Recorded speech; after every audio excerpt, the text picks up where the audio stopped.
2 Corinthians 10. Paul answers his opponents. Now I, Paul, myself, beseech you by the meekness and gentleness of Christ, who in presence am base among you, but being absent am bold toward you. But I beseech you, that I may not be bold when I am present with that confidence, wherewith I think to be bold against some, which think of us as if we walked according to the flesh. For though we walk in the flesh, we do not war after the flesh.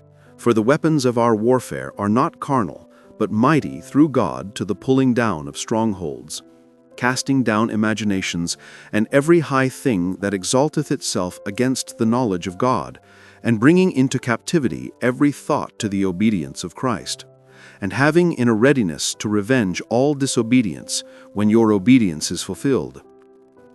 Do ye look on things after the outward appearance?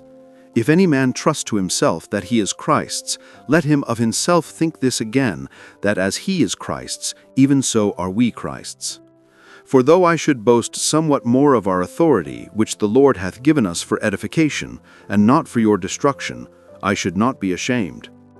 That I may not seem as if I would terrify you by letters.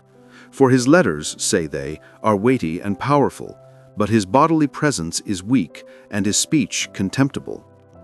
Let such an one think this, that such as we are in word by letters when we are absent, such will we be also in deed when we are present. For we dare not make ourselves of the number, or compare ourselves with some that commend themselves. But they measuring themselves by themselves, and comparing themselves among themselves, are not wise.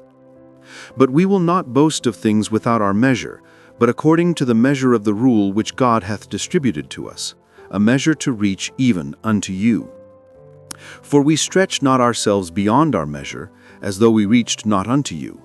For we are come as far as to you also in preaching the gospel of Christ, not boasting of things without our measure, that is, of other men's labors, but having hope, when your faith is increased, that we shall be enlarged by you according to our rule abundantly, to preach the gospel in the regions beyond you, and not to boast in another man's line of things made ready to our hand. But he that glorieth, let him glory in the Lord. For not he that commendeth himself is approved, but whom the Lord commendeth.